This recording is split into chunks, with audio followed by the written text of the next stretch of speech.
먼저 예배에 함께하는 우리 성도님들을 우리 한 사람 한 사람 축복합니다. 제가 축복할 때 여러분 믿음을 가지고 우리 아멘으로 응답하시기 바랍니다. 평안하십시오. 성령 충만하십시오. 이 시간의 말씀 또 예배의 모든 시간을 통하여서 내 삶의 문제를, 내 삶의 그 상황들을 다시 보고 주님이 보여주시는 그 길로 한 걸음씩 나아가는 여러분 모두가 되기를 간절히 축복합니다. 한 사냥꾼이 멧돼지를 쫓아 깊은 숲속으로 들어갔습니다. 가지고 있는 화살을 다 써서 한참을 쫓아간 끝에 이제 멧돼지를 거의 잡을 수 있었습니다. 근데 갑자기 자신의 눈앞에 숲속에서 호랑이가 나타나는 거예요. 사냥꾼은 깜짝 놀라 뒤를 돌아보았는데 또 마침 또 쫓아가던 멧돼지가 다시 자기를 공격하며 다가오려고 하는 거죠.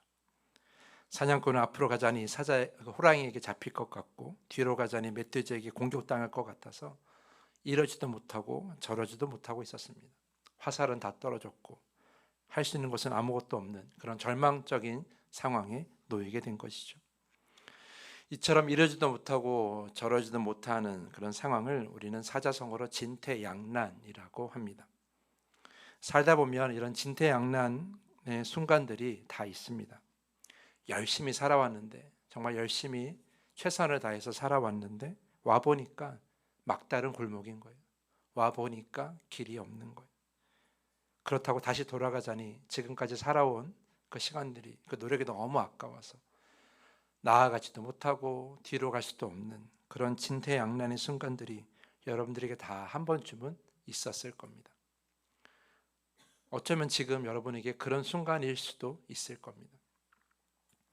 그렇게 우리가 진퇴양난의 순간에 이르면 우리는 어떻게 합니까? 할 수 있는 것이 아무것도 없습니다. 그냥 가만히 그 막혀진 길 앞에서 가만히 있어야 하는 것이죠. 오늘 본문에 나오는 이스라엘의 군사들도 이런 진퇴양난 가운데 있었습니다. 이스라엘과 블레셋이 전쟁 중에 있었거든요. 근데 블레셋은 가나안 족속 중에서 가장 강한 군사력을, 가장 강한 무기를 가지고 있었습니다. 뿐만 아니라 강한 체력과 또 가장 좋은 그런 몸을 가지고 있었어요. 그런 좋은 신체를 가지고 있었기 때문에 그들을 감히 이기기가 쉽지 않았던 거죠. 그런데 오늘 전쟁에 그 강한 사람들 중에서 더 강한 이가 나왔어요. 바로 골리앗입니다. 골리앗이 이스라엘 백성들과 이스라엘 그 군사들 앞에 나와서 하나님을 모욕합니다. 하나님은 별거 아니라고, 하나님은 아무것도 아니라고 이렇게 모욕하면서 싸움을 제안하는 거예요. 그래서 지는 쪽이 이기는 쪽의 종이 되자고 이렇게 제안을 하는 거죠. 굳이 다 싸울 필요 없이 그냥 나를 너희가 이기면 우리가 너희 종이 될게, 이런 식으로 제안하는 거죠. 사실 이러한 것은 이스라엘 그 백성들 그리고 군사들 그리고 하나님을 매우 얕보는, 모욕하는 그런 골리앗의 교만함에 있었던 거예요. 하지만 그거 다 알면서도 모욕을 당하는 걸 알면서도 이스라엘 군사들은 골리앗 앞에 나아갈 수가 없었어요. 왜냐하면 나가면 죽거든요. 성경에는 골리앗의 키가 6규빗 한 뼘이라고 되어 있는데 이것을 우리가 지금 우리 키 센티미터로 환산하면 290cm 정도 된다고 합니다. 약간 과장될 수 있다고 하더라도 골리앗의 키는 매우 컸어요. 등치가 매우 큰 거죠. 당시 사람들의 평균 키가 160cm 내외로 보거든요. 그러니까 거의 2배는 아니더라도 1배 반 이상, 감히 상대할 수가 없었던 거죠. 덩치도 크고 좋은 몸을 가지고 있는데 힘도 세고 그리고 무기도 더 강한 무기를 가지고 있었으니 어떻게 이기겠습니까? 나가면 그냥 지는 거예요. 나가면 그냥 죽는 거죠.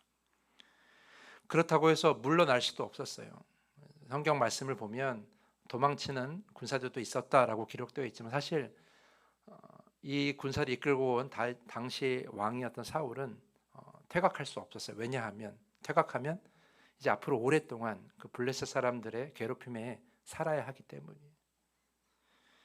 그러니까 진퇴양난에 있었던 거죠. 나아갈 수도 없고 그리고 도망갈 수도 없는 그런 진퇴양난에 있었습니다. 그런 상황 가운데 누가 나타나요? 다윗이 나타납니다. 그 이후의 이야기는 여러분이 잘 아실 거예요. 다윗과 골리앗의 싸움. 사람들이 말려도 다윗은 나아가죠. 그리고 물맷돌 하나를 멋지게 던져서 바로 골리앗을 쓰러뜨립니다. 골리앗이 무너진 걸 본 블레셋 군사들은 다 후퇴했고요. 그래서 그 전쟁을 이스라엘이 승리할 수가 있었습니다. 그렇다면 여러분이 보시기에 다윗이 골리앗을 쓰러뜨린 비결이 무엇입니까? 아무도 나서지 않는 이 싸움에서 다윗이 나가 골리앗을 쓰러뜨린 그 비결은 무엇인가? 많은 이들이 믿음이라고 이렇게 이야기를 합니다. 하나님이 도우신다는 믿음, 하나님이 싸워주신다는 믿음, 그 믿음으로 승리했다고 우리 말을 합니다.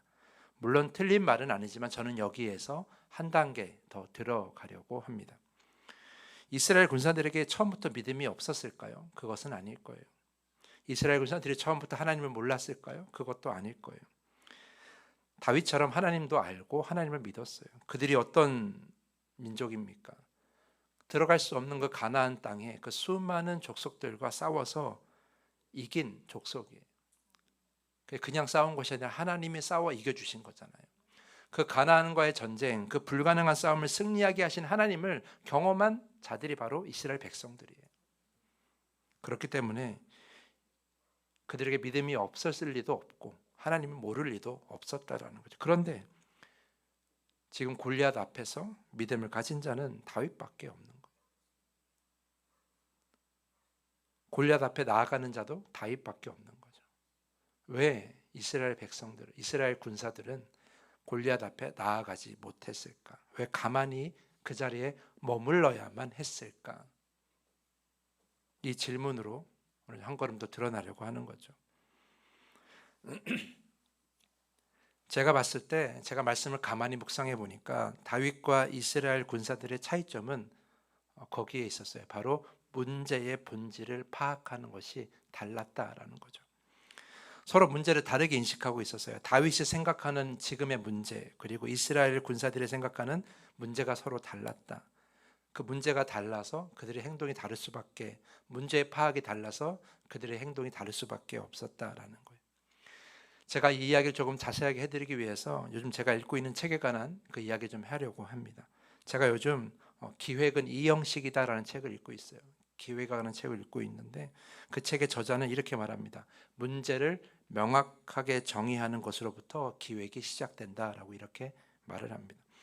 그러면서 한 가지 예를 든 이야기가 있는데 제가 그 이야기를 들려드릴게요. 자, 오랜 시간 비가 오지 않았습니다. 그리고 가뭄이 들었습니다. 땅이 갈라졌습니다. 그래서 농부가 정성 들여 키우던 농작물이 다 말라 죽었습니다. 그렇다면 이 농부에게 문제는 무엇일까요? 1부 예배 들으신 사람들은 조용히 계시고 2부 예배 오신 분들은 한번 생각해 보십시오. 지금 이 농부에게 문제는 무엇인가? 속으로 한번 생각해 보십시오. 아마 대부분 다 이렇게 생각할 거예요. 비가 오지 않는 것이 문제입니다 라고 말이죠. 그렇게 말할 수도 있지만 근데 비가 오지 않는 것이 문제라고 이렇게 우리가 정의하면 농부가 할 수 있는 것은 아무것도 없습니다. 비를 오게 할 수 있는 사람은 아무도 없기 때문이죠. 할 수 있는 것이 아무것도 없어요. 만약 할 수 있는 것이라고는 기우제를 지내는 것이거나 아니면 그저 날씨를 보며 비가 오기를 기다리는 것뿐이겠죠. 비가 오지 않는 것이 문제라고 정의하면 아무것도 할 수 없게 됩니다. 하지만 문제의 본질을 다르게 정의하면 이 상황을 다르게 바라보면 다양한 방법으로 해결책이 보일 수가 있어요. 자, 다시 한번 물어볼게요. 지금 이 농부에게 문제는 무엇입니까? 이 농부가 겪고 있는 문제는 비가 오지 않는 것이 아니라 물이 부족한 거예요. 목사님 장난하십니까? 똑같은 거 아닙니까? 물이 부족한 거나 비가 오지 않는 거나 똑같은 거 아닙니까? 이렇게 생각하실지 모르겠어요. 근데 여러분 제 이야기를 한번 잘 들어보십시오. 비가 오지 않는 것이 아니라 물이 부족한 것으로 이 상황을 분석하고 정리하면 해결책은 보이게 돼 있어요. 어떻게 보여요? 어떤 해결책이 있어요? 비가 올 때를 대비해서 저수지를 만들면 돼요. 댐을 만들면 돼요. 요즘 강릉에 큰 가뭄이 들어서 물 공급이 어려졌다고 그러잖아요. 여러분 TV 보시면 아시겠지만 정부에서 어떻게 합니까? 기후제를 지냈습니까? 아니에요. 비가 오기만을 기다렸습니까? 아니에요. 헬기로 물을 나르거나 아니면 소방차나 급수차를 다 동원해서 전국에 있는 물을 다 그곳에 저수지로 보내고 있어요. 비가 오지 않는 것이 문제라 그러면 해결하는 방법이 없지만 물이 부족하다라고 생각하면 그렇게 방법이 나타나는 거예요. 제가 말씀드리고 싶은 건 이거예요. 문제를 어떻게 정의하느냐에 따라서 해결책은 있을 수도 있고 없을 수도 있는 거예요. 또 이렇게 말할 수 있을 것 같아요. 문제를 어떻게 정의하느냐, 지금 내 상황을 어떻게 바라보느냐에 따라서 한 발자국 나아갈 수 있는 인생이 될 수도 있고 아니면 여전히 그냥 같은 자리에 머물 수밖에 없는 그런 인생을 살게 된다는 것이죠. 문제를 어떻게 정의하느냐에 따라, 문제를 어떻게 바라보느냐에 따라 그것은 완전히 달라질 수가 있다는 겁니다. 지금 이스라엘 군사들에게 이 상황 안에서 자신이 겪고 있는 문제를 뭐라고 생각합니까? 우리보다 키도 크고 강한 무기를 가지고 있는 저 골리앗이 문제다라고 생각하고 있어요. 물론 그건 맞는 이야기예요. 골리앗은 그 누구도 이길 수 없습니다. 이스라엘 왕이었던 사울도 이길 수 없어서 그도 가만히 있잖아요. 그러니까 그 누구도 이 골리앗을 이길 수가 없는 것, 그래서 다 한 발자국도 나아가지 못하는 것, 그것이 문제라고 생각할지도 몰라요. 그래서 골리앗이 문제라고 생각하잖아요. 그럼 아무것도 할 수 있는 게 없어요. 왜냐하면 그 누구도 골리앗이랑 싸워서 이길 수가 없기 때문이죠. 하지만 다윗은 이 상황을 그렇게 보지 않았어요. 오늘 36절 말씀 다시 읽어보면 주의 종이 사자와 곰도 쳤은즉 살아계신 하나님의 군대를 모욕한 이 할례받지 않은 블레셋 사람이리이까 그가 그 짐승의 하나와 같이 되리이다. 제가 세 번역으로 다시 읽어드릴게요. 제가 이렇게 사자도 죽이고 곰도 죽였으니 저 할례받지 않은 블레셋 사람도 그 꼴로 만들어 놓겠습니다. 살아계신 하나님의 군대를 모욕하는 자를 어찌 그대로 두겠습니까? 이렇게 이야기해요. 지금 다윗에게 문제가 뭐예요? 다윗에게는 골리앗의 강한 몸이나 그 무기나 그것이 전혀 문제가 되지 않아요. 근데 다윗에게 문제가 되는 건 뭐냐면 저 살아계신 하나님을 모욕하는 자, 저 골리앗이 그냥 살아있다는 것이 문제였던 거예요. 우상을 따르는 자가 하나님을 모욕하고 하나님을 대적하고 있는 것 자체가 그것이 문제라고 본 거죠. 근데 다윗은 알았어요. 아, 그게 문제야? 그게 문제라면 충분히 해결할 수 있어라고 생각한 거예요. 왜냐하면 그는 이스라엘 백성들이 가나안 땅을 정복하면서 깨달은 걸 알고 있었기 때문이에요. 무엇을 깨달았습니까? 하나님을 대적하는 자들의 끝은 멸망뿐이다라는 거예요. 가나안 족속들이 하나님을 믿지 않고 하나님을 대적하며 싸웠더니 결국 가나안 족속들은 다 하나님 앞에서 진멸당했거든요. 그러니까 그는 알았던 거예요. 하나님을 대적하는 자는 반드시 죽으리라. 그래서 자신의 손으로 골리앗을 이기는 것이 아니라 하나님께서 골리앗을 이기게 하실 것을 그는 알았던 거예요. 그러니까 문제를 다르게 보니까 그런 해결책이 보였던 거죠. 그래서 다윗이 이렇게 말하지 않습니까? 저 골리앗도 내가 죽였던 곰과 사자처럼 될 것입니다. 자신이 죽일 수 있다는 것이 아니라 하나님을 대적하는 자가 죽는다는 것을, 진멸한다는 것을 알았던 그 다윗은 하나님을 대적하고 하나님을 모욕하는 자는 반드시 죽을 것이다. 저 골리앗도 예외는 아니다라고 그렇게 이 상황을 분석한 거예요. 그러니까 다윗의 눈에는 골리앗이 가지고 있던 그 무기들과 그의 큰 함성과 그리고 그의 갑옷과 커다란 몸과 그런 아무것도 문제가 되지 않았어요. 단지 저 사람이, 저 할례받지 않는 자가, 저 이방인이 하나님을 모욕하고 하나님을 대적하는 것이 문제였던 거죠. 그래서 그 문제는 해결할 수 있어. 그래서 자신은 아무것도 가지고 있지 않고 물맷돌 하나 가지고 나간 거예요. 자신이 이기려고 나간 것이 아니라 하나님이 저자를 반드시 죽일 것이라는 그 해결책을 가지고 나아간 거죠. 그리고 어떻게 됐어요?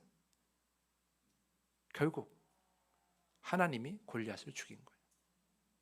물맷돌은 다윗이 던졌지만 그러나 하나님이 골리앗을 죽인 거죠. 이스라엘 백성들이 하나님과 함께 그 수많은 가나안 백성들을 다 진멸했던 것처럼 다 하나님이 골리앗을 이기게 하신 거죠. 문제를 다르게 정의하니까, 이 문제를 다르게 보니까 다윗은 머물러 있었던 것이 아니라 골리앗 앞에 나아갈 수가 있었다라는 거. 우리가 이걸 잘 기억해야 돼요. 그렇게 다윗은 골리앗을 이기게 되었습니다. 사랑하는 성도 여러분, 지금 여러분에게도 도저히 감당하지 못할 문제들이 아마 있을 거예요. 아무것도 할 수 없어서 계속 그 자리에 머물게 하는 문제들이 여러분들에게 다 있을 겁니다. 하지만 이제부터 문제를 좀 다르게 정리해 보는 건 어떨까요? 하지만 이 상황을 다시 한번 보는 건 어떨까요? 언제까지 나아가지 못하고 그 자리에 그냥 머물러만 있겠습니까? 하나님이라는 큰 필터를 끼고 다시 문제를 보십시오. 하나님의 말씀이라는 큰 필터를 끼고 다시 한번 이 상황을 보십시오. 하나님의 성령, 하나님의 능력이라는 필터를 끼고 다시 한번 보십시오. 그러면 내가 나아갈 수 있는 문제만 보이는 것이 아니라 다른 것을 할 수 있는 길이 보일 수도 있고요. 이 문제를 다르게 정의할 수도 있는 거예요. 그렇게 이 상황을, 이 문제를 다시 보잖아요. 그러면 우리에게 열리지 않았던 길이 보이게 되는 거예요. 보이지 않았던 소망이 보이게 되는 거예요. 이 모든 상황을 하나님 안에서, 말씀 안에서, 예배 안에서, 기도 안에서 다시 보면 그게 가능하다라는 거죠. 한 가지 이야기를 더 들려드리겠습니다. 여러분 잘 아시는 민수기 13장의 가나안 땅 정탐꾼 이야기예요. 가나안 땅에 들어가기 전에 모세가 12명의 정탐꾼을 보내게 되죠. 그런데 10명의 정탐꾼과 2명의 정탐꾼이 다른 이야기를 해요. 같은 걸 보았는데 다른 이야기를 하는 거죠. 여러분 잘 아시겠지만 그 12명의 정탐꾼이 공통적으로 본 건 뭐예요? 그 땅은 좋다라는 거예요. 그 땅은, 하나님이 주신 그 땅은 하나님 말씀하신 것처럼 젖과 꿀이 흐르는 좋은 땅이라는 걸 12명은 다 동의했어요. 그런데 나머지 10명은 그 땅을 보고 나서 그다음 뭘 봤어요? 그 땅에 살고 있는 사람들을 봤어요. 그 사람들은 우리보다 키도 크고 강한 무기를 가지고 있고 또 강한 성, 무너지지 않는 견고한 성을 가지고 있습니다. 그러니 우리는 그들을 이길 수가 없습니다. 우리는 그들에 비하면 뭐 같다? 메뚜기 같다라고 이렇게 얘기해요. 지금 그들에게 문제는 뭐예요? 저 사람들이 우리보다 더 강하다는 것이 문제라는 거예요. 그러니까 그들은 들어갈 수 없다, 나아갈 수 없다, 그냥 여기에 머물러야 된다라고 결론을 지었던 거죠. 하지만 여호수아와 갈렙은 달랐어요. 똑같은 걸 보았지만 하지만 그들은 뭘 봤어요? 하나님의 약속을 보고 하나님의 말씀을 봤어요. 하나님께서 말씀하신 대로 그 땅이 정말 젖과 꿀이 흐르는 좋은 땅이라는 걸 알고 하나님 더 확신했던 거죠. 아, 하나님의 말씀은 분명히 신뢰할 수 있다. 하나님께서 우리를 저 땅을 주신다고 약속하셨으니 우리는 반드시 저 땅을 차지할 수 있다. 그렇게 본 거예요. 그러면서 이들이 말하는 건 뭐예요? 문제는 저기 있는 저 사람들, 저 가나안 사람들이 아니라 믿지 않는 우리가 문제다라고 얘기를 하는 거예요. 그러니까 문제를 다르게 보는 거죠. 결국 여호수아와 갈렙의 이야기는 먹히지 않았어요. 그들은 들어가지 않았죠. 흥미로운 건 이거예요. 그 다음 결과가 어떻게 됩니까? 하나님의 말씀을 믿었던, 그 문제를 다르게 보았던 여호수아와 갈렙은 약속의 땅에 들어가게 됩니다. 그런데 여러분, 하나님을 신뢰하지 못하고 그 문제를 제대로 파악하지 못하고 문제를 자신들의 관점으로만 봤던, 하나님 안에서 보지 않고 자신들의 관점으로만 봤던 나머지 사람들은 어떻게 됩니까? 그냥 광야에서 죽었습니다. 이거 뭘 의미해요? 들어가지 않으려고 그냥 머물려 했던 사람들은 그냥 그렇게 머물다가 죽었다라는 거예요. 하나님 안에서, 하나님 말씀 안에서 문제를 제대로 진단하지 않고 상황을 제대로 보지 않아서 그냥 계속 머물려 했던, 하나님과 나아가지 못했던 사람들은 하나님께서 어떻게 하셨어요? 그냥 그 자리에 머물게 하셨더라고요. 나아가지 못하게 했다고요. 그냥 그렇게 죽게 만들었어요. 사랑하는 성도 여러분, 우리는 자꾸 하나님께 뭘 놓고 기도합니까? 내가 할 수 있는 걸 놓고 기도하지 않아요. 내가 가질 수 없는 것, 내가 차지할 수 없는 것, 내가 올라가고 싶어도 올라가지 못하는 곳, 그런 걸 바라면서 기도합니다. 그러면서 기적을 바라요. 그래서 기적이 없으면 하나님이 없다고 믿어버리고 하나님 날 사랑하지 않는다고 단정 지어버리죠. 그러면서 어떻게 해요? 계속 이거 달라고 계속 그 자리에 머물러만 있어요. 하지만 하나님은 우리를 늘 인도하십니다. 여러분 이거 잘 기억하셔야 돼요. 하나님은 우리를 늘 인도하십니다. 하나님은 우리의 인생을 나아가게 하십니다. 그냥 같은 자리에 머물게 하지 않으십니다. 늘 같은 모습을 살게 하지 않으십니다. 하나님은 우리를 가만히 있게 두지 않으십니다. 하나님 가까이, 하나님이 바라시는 그곳으로 우리를 나아가게 하십니다. 그건 하나님이 우리를 그렇게 인도하시는 거예요. 새로운 길, 새로운 생각을 가지고 새로운 믿음을 가지고 나아가기를 원하세요. 그런데 우리는 어떻게 해요? 없는 거, 안 되는 거, 못 가진 것만 가지고 계속 그것만 달라고 기도하죠. 그것이 없으면 우리는 나아가지 않습니다. 하지만 여러분, 이제 그 상황을 다시 보셔야 돼요. 예배 안에서, 말씀 안에서, 성령 안에서, 기도 안에서 여러분의 지금 상황과 문제를 다시 한번 바라보십시오. 문제가 다르게 보일 수 있고요, 다른 길이 보일 수도 있는 거예요. 여러분은 돈이 없는 게 문제라고 말하지만 어쩌면 하나님 안에서는 돈이 없는 게 문제가 아닐 수도 있어요. 여러분은 내가 원하는 직장에 들어가지 않는 것이 문제라고 말을 하지만 어쩌면 하나님 안에서는 그것이 전혀 문제가 안 될 수도 있어요. 내가 미워하는 사람이 문제라고 늘 여러분이 얘기하지만 어쩌면 하나님 안에서는 그 사람들이 문제가 아니라고 말씀하실 수도 있어요. 내가 원하는 환경을 살지 못하는 것이 문제라고 우리 늘 말하지만, 늘 그렇게 기도하지만 어쩌면 환경이 아니라 다른 곳에 문제가 있다고 하나님 우리에게 말씀하실 수도 있어요. 문제는 다른 곳일 수도 있고 문제는 다른 곳에 있을 수도 있는데 우린 자꾸 내가 바라보는 문제만 하나님께 해결해 달라고 요구하는 것은 아닌지, 그래서 나아가지 못하는 것은 아닌지 모르겠어요. 도대체 언제까지 그렇게 가만히만 있을 것입니까? 하나님 안에서, 하나님의 말씀 안에서, 하나님의 성령 안에서 문제를 다르게 보면 분명 하나님이 인도하시는 길이 보일 겁니다. 하나님이 새롭게 보는 관점을 우리에게 주실 겁니다. 그곳에서 하나님이 좋은 길을 만들어 주실 거고 나아가면 더 완전한, 더 좋은 목표를 우리에게 인도하실 거예요. 그러니까 여러분, 자꾸 내 육체의 눈으로, 내 경험과 내 지식 안에서만 자꾸 이 문제를 보지 말고 말씀 안에서, 예배 안에서, 기도 안에서 자꾸 다르게 보실 줄 알아야 되는 거예요. 자꾸 내 인간적인 관점으로 바라보면 결국 이것은 해결되지 않는다. 늘 머물 수밖에 없다라는 거죠. 갈 수 없는 길, 할 수 없는 길에서 자꾸 언제까지 가만히만 있을 겁니까? 하나님을 불신하는 그 이스라엘 백성들처럼 그렇게 광야에서 가만히 머물다가 사라지는 인생이 되길 바라십니까? 그렇지 않다면 이제 말씀 안에서 여러분의 인생을 다시 한번 바라보시기 바랍니다. 주님 안에서 다시 바라보시기 바랍니다. 제가 여러분 인생을 다 알 수 없으니 하나님께서 여러분 인생을 어떻게 인도하실지는 저는 다 알 수 없어요. 그러나 제가 경험한 바로는 하나님은 여러분에게 분명히 더 좋은 길, 더 좋은 관점, 더 좋은 시각을 반드시 주실 겁니다. 다윗에게 오늘 그랬던 것처럼 그 하나님 동일하시기에 여러분 특별히 그렇게 하시리라 믿습니다. 그 믿음을 가지고 여러분의 삶을 단정 짓지 마시고 계속 말씀 안에서, 성령 안에서, 하나님 안에서, 예수 그리스도의 가르침 안에서 늘 다르게 보고 매일매일 한 걸음씩 나아가는 그런 삶이 될 수 있기를 간절히 부탁을 드립니다. 이렇게 나아가는 여러분 모두, 이렇게 나아가는 더함교회 되기를 간절히 부탁을 드리면서 오늘 말씀을 마치겠습니다. 이 시간에 말씀을 정리하겠습니다. 이제 오늘 오후부터 말씀의 비축제가 시작이 됩니다.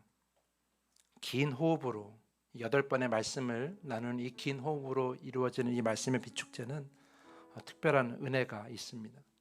하나님께서 이 예비하신 이 축제 안에서 여러분의 삶이, 여러분의 믿음이, 여러분의 모든 상황을 다르게 점검할 수 있는 좋은 기회가 될 수 있을 것입니다. 다시 한번 보십시오.